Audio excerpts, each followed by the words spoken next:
예배를 기뻐 받으시며 우리의 기도를 기뻐하시는 아버지 하나님, 저희의 드리는 예배가 아버지 앞에 상달되게 하여 주시옵소서. 우리 아래는 기도가 아버지 앞에 응답되게 하여 주시옵소서.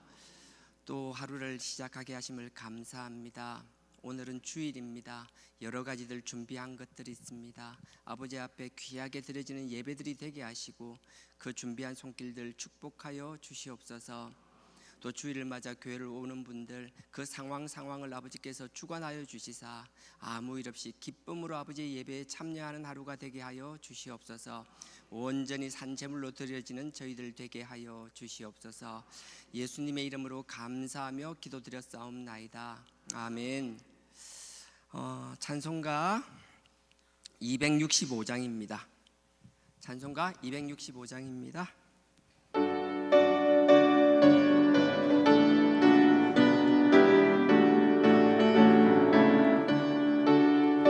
옳은 길 따르라 의의 길 세계 만민이 의의 길 이 길 따라서 살 길을 온 세계에 전하세 만 백성이 나갈 길 어두운 밤 지나서 동튼 날 하나님 보아라 저기 주 예수의 나라 이 땅에 곧 오겠네 오겠네 주 예수 따르라 승리의 주 세계 만민이 돌아갈 길과 진리요 참 생명 내 창검을 부수고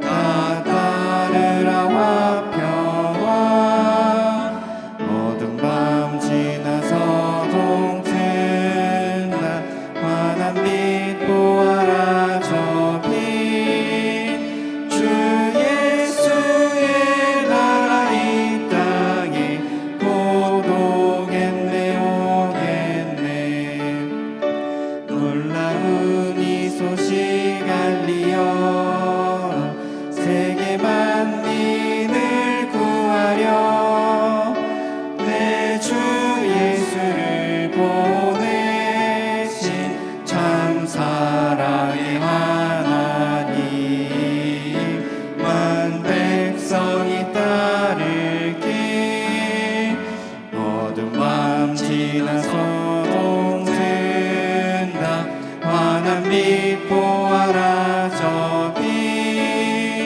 주 예수의 나라 이 땅에 곧 오겠네 오겠네 고난길에 치고 찾아온 길 많은 백성을 구한 길 모두 나와서 믿어라 온 세상이 마침내 이 진리에 살겠네 어두운 밤 지나서 동튼 날 환한 빛 보아라 저기 주 예수의 나라 이 땅에 곧 오겠네 오겠네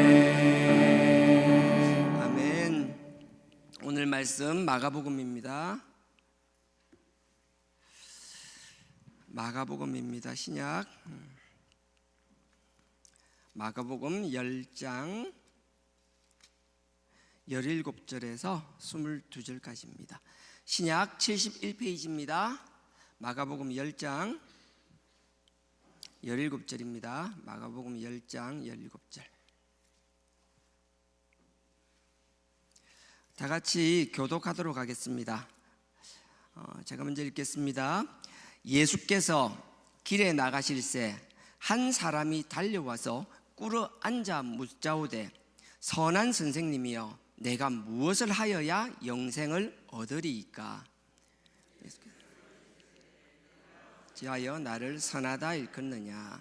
하나님 한 분 외에는 선한 이가 없느니라.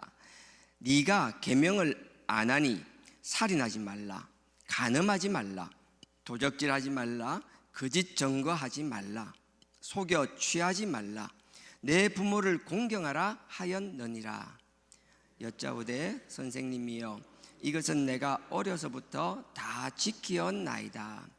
예수께서 그를 보시고 사랑하사 가라사대, 내게 오히려 한 가지 부족한 것이 있으니 가서 너에게 있는 것을 다 팔아서 가난한 자들을 주라.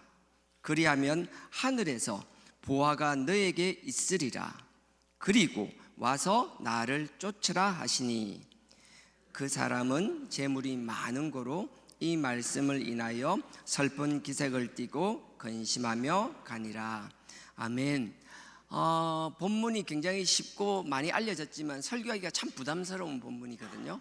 그래서 웬만하면 하지 않으려고 하는 본문인데 뭐 그냥 이유 없습니다. 그냥 감동이 그래 와서 하는 거고요. 오늘 본문은 부자 청년 이야기예요. 여러분 잘 아시는데 여기는 부자라는 말도 정확하게는 없어요. 뒤에 보면 재물이 많다는 말이 나오지만 부자이기도 하고 관원이기도 하고 그 다음에 젊은이라는 청년이라는 말도 있거든요. 근데 이 본문이 재밌는 건 바로 그 앞에 보면 어린아이 이야기가 나와요. 그 앞에 한번 보실래요? 14절에 15절이네요.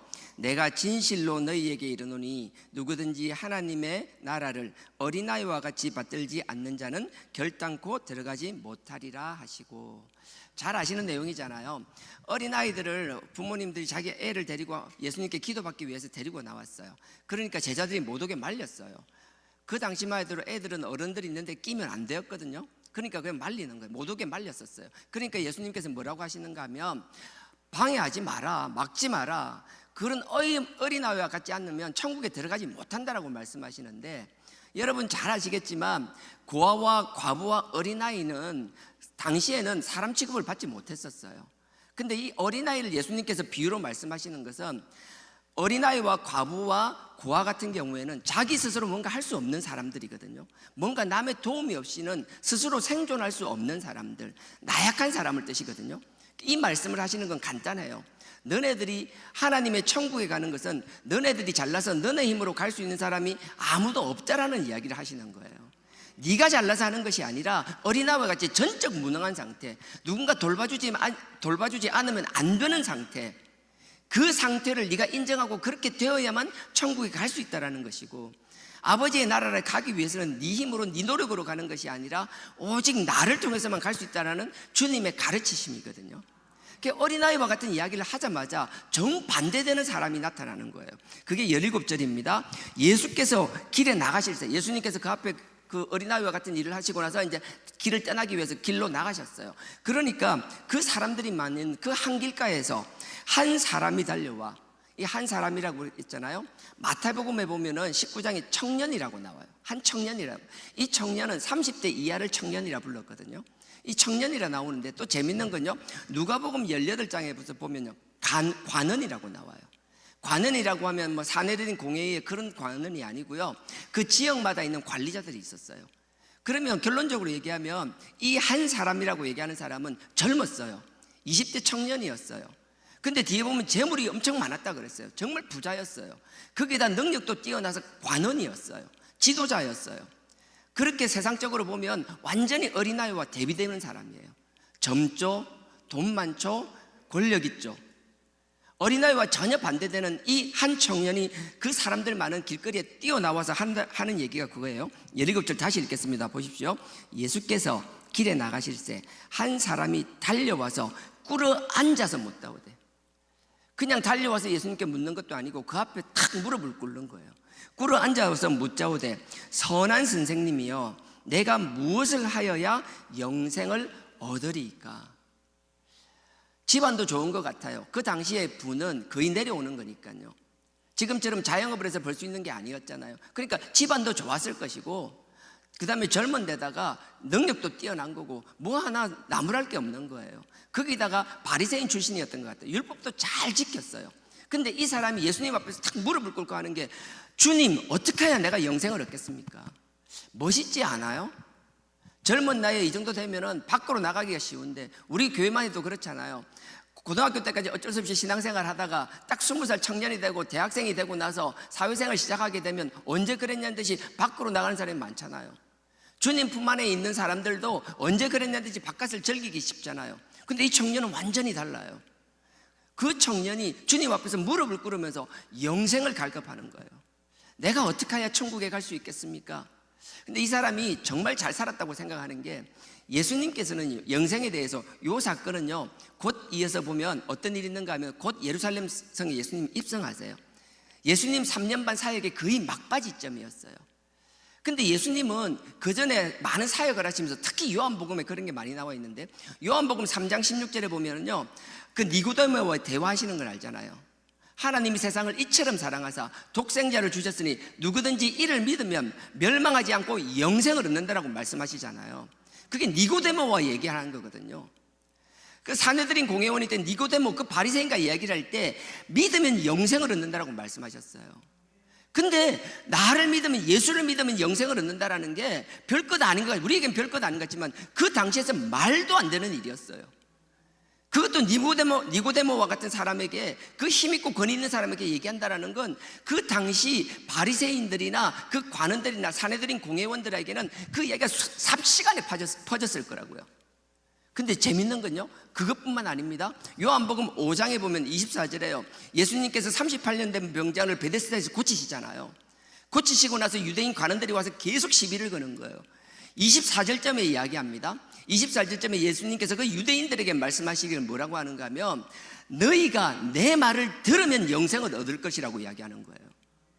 예수님께서는요, 나를 믿으면 영생을 얻는다 그러고요, 그 다음에 내 말을 들으면 영생을 얻는다 그러고요, 그 뒤에 오병이어 사건이 6장에 일어나잖아요. 오병이어 6장 사건을 일으키고 나서는요, 6장 40절쯤에는 예수님께서 갈릴리 바다를 건너갔음에도 불구하고 무리들이 막 따라다닙니다.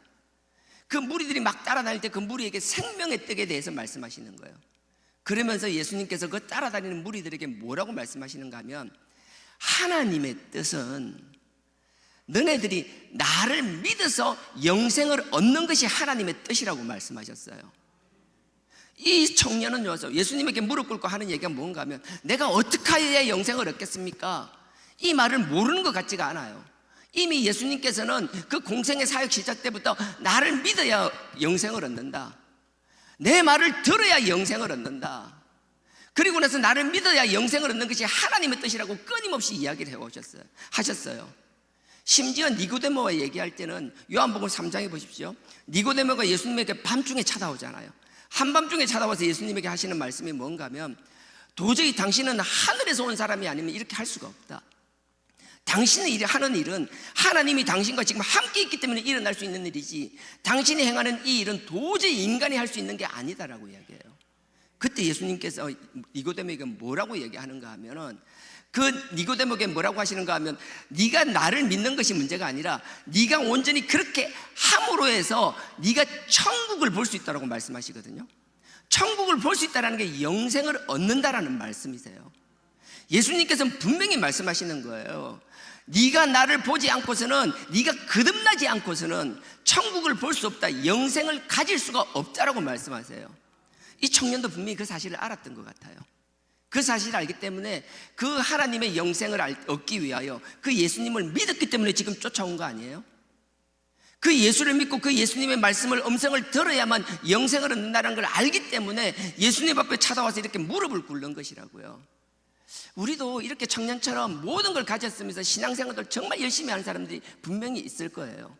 근데 오늘의 본문의 결론은 그게 아니었어요. 우리가 하나님 앞에 온전한 것 같아도 누군가는 남들이 모르는 약점들이 다 있을 수 있다라는 거예요. 하나님 앞에 우리의 강함만 드러내려고 하는 것이 아니라 우리의 약함을 드러낼 수 있는 저와 여러분 되기를 원합니다. 그 약함은 사람 앞에 드러내라는 게 아니에요. 주님 앞에, 그 십자가 앞에 그 우리의 약함을 드러낼 수 있기를 주님의 이름으로 축원드립니다. 이 부자 청년은 보십시오. 와서 18절에 이렇게 합니다. 영생을 어떻게 얻겠습니까? 라고 17절에 물어본 다음에 18절입니다. 예수께서 이르시되 네가 어찌하여 나를 선하다 일컫느냐? 하나님 한 분 외에는 선한 이가 없느니라.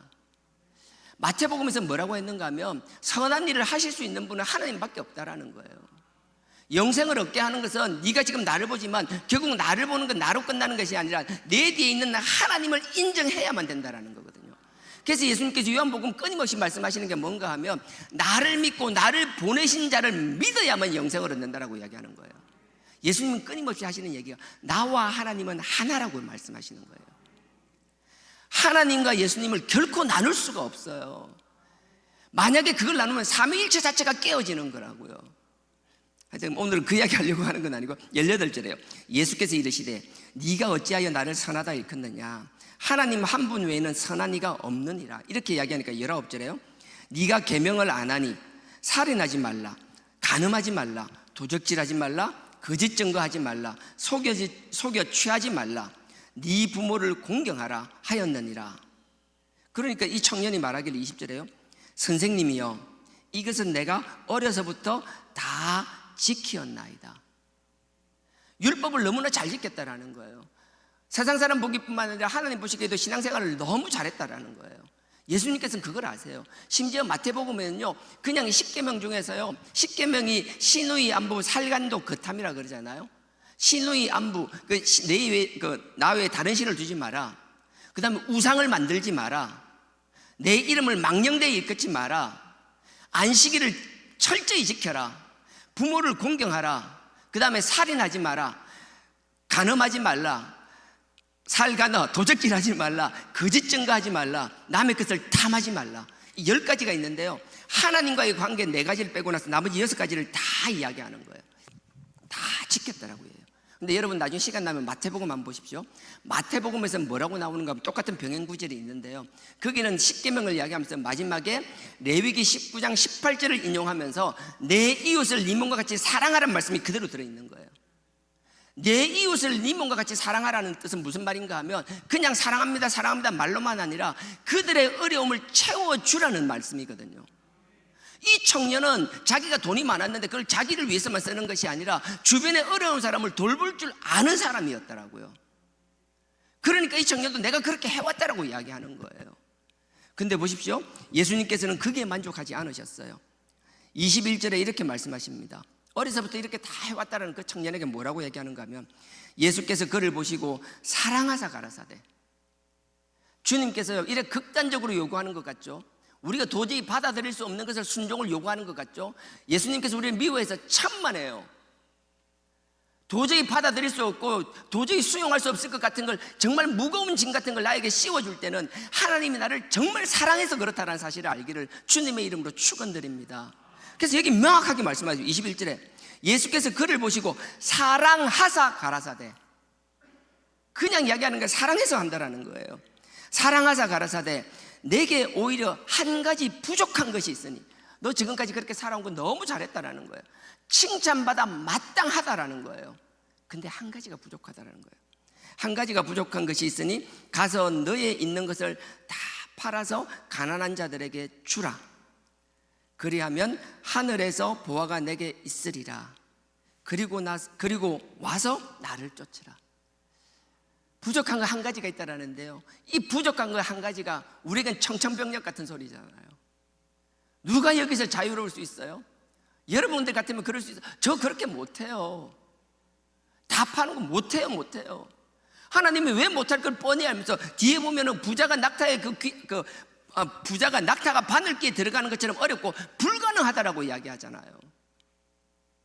그 불가능한 같은 걸 왜 이 청년에게 요구하는 걸까요? 하나님께서는요 가끔 정말 얄궂을 때가 있어요. 짓궂을 때가 있어요. 나에게 감동이 오는데 도저히 내가 감당할 수 없는 걸 요구하실 때가 있어요. 내가 들었는데 잘못 들었나? 아니야 설마 하면서 자꾸 흘려버리는 음성들이 들릴 때가 있어요. 근데 그 하나님이 우리를 사랑하시는 거고요 여러분 분명히 아셔야 될 것, 하나님께서 아브라함에게 창세기 22장에 그 아들 이삭을 바치라고 얘기했잖아요. 그 말이 쉽지 쉬워요? 할 수 있어요? 아니요, 못해요. 자식이 여러 명 있었나요? 아니요, 딸랑 1명. 하나밖에 없는 그 아들을 죽이라고 그러는 거예요. 할 수 없어요. 근데 아브라함은 순종을 했어요. 아브라함이 순종하니까 하나님께서 그 아들 이삭을 뺏어 가셨나요? 아니에요. 하나님이 우리에게 감당 못할 시험을 요구하실 때는 우리 것을 뺏어가기 위한 게 결코 아니라는 거예요. 하나님께서 우리의 마음을 보고 싶으신 거예요. 근데 우리가 마음이 준비가 안 되니까 거기에 아브라함처럼 적극적으로 순종하지 못하는 사람이 100에 100 다라고요. 아브라함은 정말 예외적인 인간이라고요. 아무나 할 수 있었다면 아브라함이 될 수가 없었겠죠. 우린 아브라함처럼 될 수가 없어요. 그럼에도 불구하고 하나님은 우리에게 감당하지 못할 음성을 들려주실 때가 있어요. 여러분, 그래서요, 여기 보면 누가복음 18장이 똑같은 병행구지 누가복음 18장이에요. 근데 누가복음 18장 바로 다음에 19장에 무슨 일이 있는가 하면 삭개오 이야기가 나와요. 삭개오가 세리장이잖아요. 한번 찾아보실래요? 요거 뭐 하나 끼워놓고 누가복음 18장요. 아니 19장이죠. 18장이 똑같은 병행구절이고 19장입니다. 8절에 보면 삭개오가 예수님께서 집에 들어오시자 뭐라고 얘기하는가 하면 이런 얘기를 하십니다. 이런 얘기를 합니다. 19장 8절에 보면 내가 주님 앞에 왔는데 내 재산의 절반을 가난한 자들에게 주겠습니다. 절반을 주겠다라는 거예요. 그리고 나서 더 놀라운 이야기예요. 만일 내가 누구의 것을 토색한 일이 있다라면 자기 재산의 절반을 주겠다라는 거예요. 그럼 절반밖에 남지 않잖아요. 재산이 절반밖에 남지 않는데 그 절반밖에 남지 않은 재산 중에서 만일 내가 누구의 것을 토색한 일이 있다라면, 잘 들어보십시오. 만일 내가 누구 것을 토색 강제로 뺏은 일이 있다라면 이 말은 뜻은 뭐예요? 나는 그렇게 살지 않았다라는 얘기예요. 만일 내가 누구 것을 토색한 적이 있다라면 내가 4배를 갚겠습니다라고 얘기해요. 상식적으로 내가 불린 재산이 누구 것을 토색해서 했다라면 내가 4배를 갚을 수가 없어요. 이미 재산의 절반을 다 나눠준다고 하였는데요. 삭개오는요, 사람들의 생각하는 것처럼 따가운 시선처럼 그렇게 살지 않았었어요. 우리가 사람을 단정하는 게 얼마나 무서운지 아세요? 그냥 그럴 거라고 단정하고 나면 속사정을 알지도 못하고 그는 그런 사람이라고 손가락질하기 시작해요. 삭개오는 그렇지 않았던 것 같아요. 그렇게 이야기해요. 내가 재산의 절반을 하겠습니다. 누구 것을 토색한 일이 많이 있으면 4배를 갚겠습니다. 그러니까 9절에 뭐라 그래요? 예수님께서 오늘 네 집이 구원을 얻었다라고. 오늘 네가 구원을 얻었다라고. 만약에 예수님께서 그 재산을 원했다라면 이 부자 청년이 왔을 때 전부 다 내놓으라고 했듯이 이 삭개오에게도 절반 웃기는 소리 아니에요. 야, 무슨 절반에 다 팔아, 다. 예수님 분명히 그랬을 거 아니에요. 바로 앞장 18장 보십시오. 바로 18장 앞에 보면 그 부자 청년 얘기가 18절부터 나와요.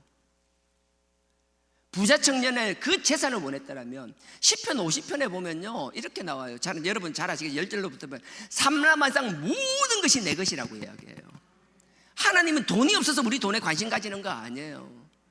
우리의 마음을 원하시는 것이라고요. 근데 이 부자 청년은 정말 성실하게 살고 하나님 보시기에 사람들 보기에 그렇게 열심히 살은 것 같지만 결국은 뭐예요? 자기의 그 약한 부분을 놓지 못했어요. 삭개오에겐 돈을 그렇게 요구하지 않았어요. 그냥 그 마음만 듣고 나서 잘했다 뭐다 없이 그냥 구원을 얻었다라고 이야기하시는 거예요. 하나님은 우리의 돈을 뺏기를 원하시는 분이 아닙니다. 하나님이 갑자기 우리 감당 못할 만한 요구를 하실 때가 들릴 때가 있어요. 그걸 필요로 해서 그렇게 힘들게 하려고 하시는 분이 아니에요. 언젠가 우리 마음속 가운데 우리가 주님 앞에 지금 당장 못하지만 언젠가 하나님께서 그런 마음을 열어주시고 내가 아브라함같이 순종하려고 하는 그 마음에 자발적으로 기쁨으로 뭔가 하려는 마음이 나온다라면 우리의 중심을 보신 하나님이 그 우리의 중심을 보신 그 시간을 기준으로 해서 아버지께서 새로운 길을 반드시 열어주실 거라는 사실이에요.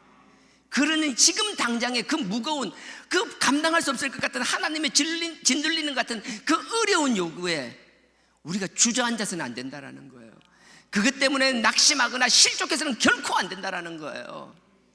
근데 이 부자 청년은요, 다시 한번 돌아가 보겠습니다. 아까 19장 8절 9절은 맞죠? 예, 맞네요. 예.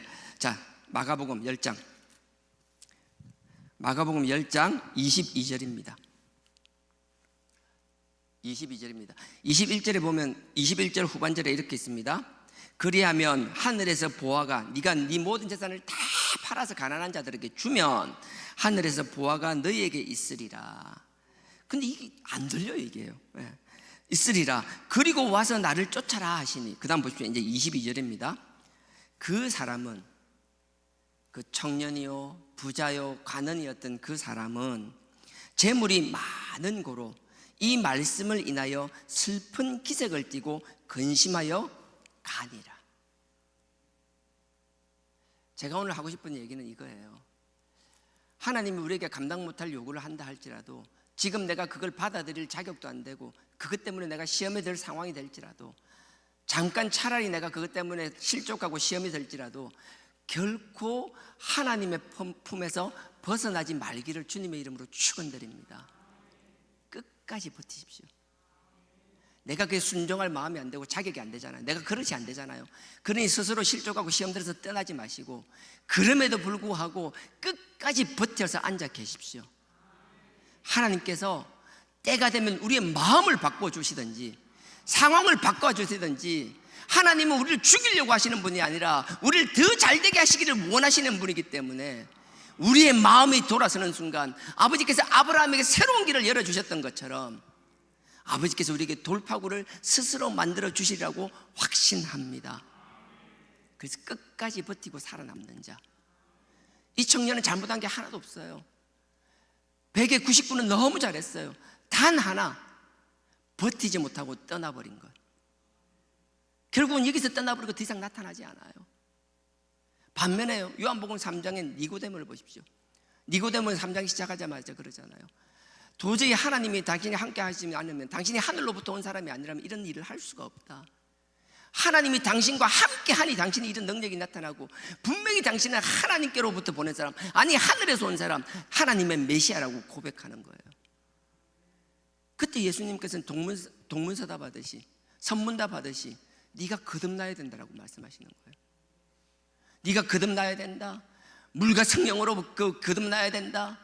그 뒤로는 나를 믿어야지 영생을 얻는다.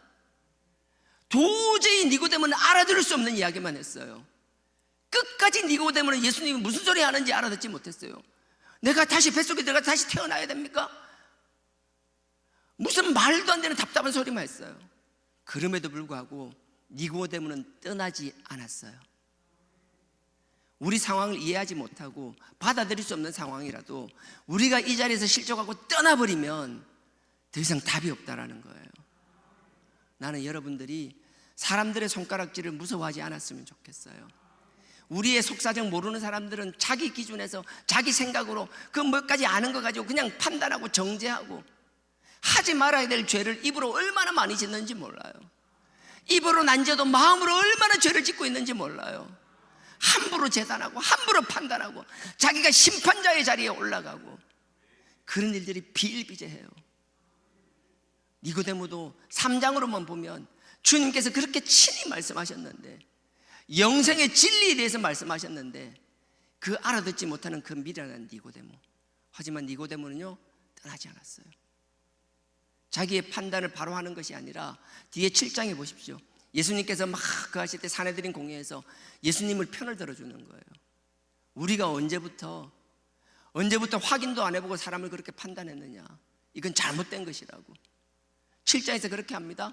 그리고 19장에서 예수님께서 십자가에 못 박혔을 때, 아리마대 요셉이 그 시체를 요구했을 때, 그 향품, 향신, 몸 썩지 않게 하는 그 물건들을 준비해서 예수님의 시체에 바른 거예요. 그 장사 지내게 한 사람은 바로 니고데모였어요.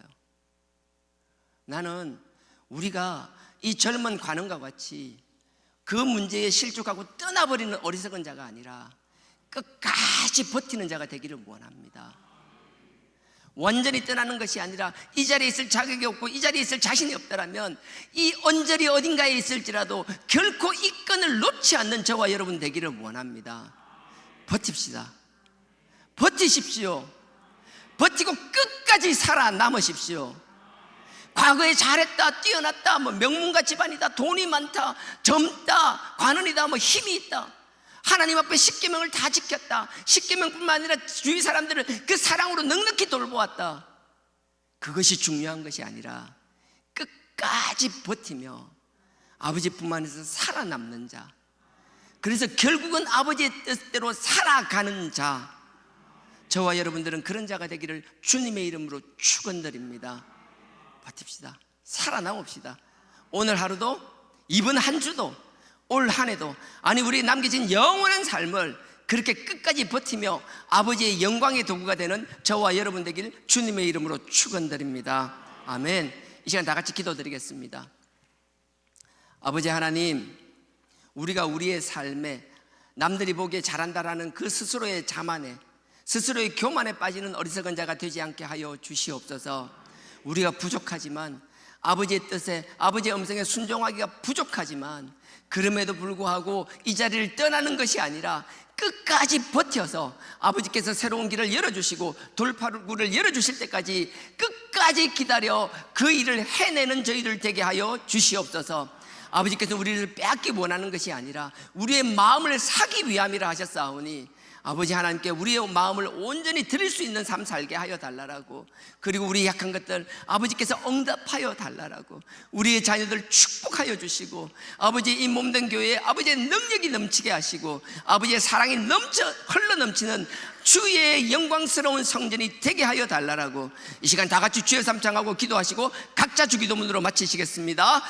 주여, 주여, 주여.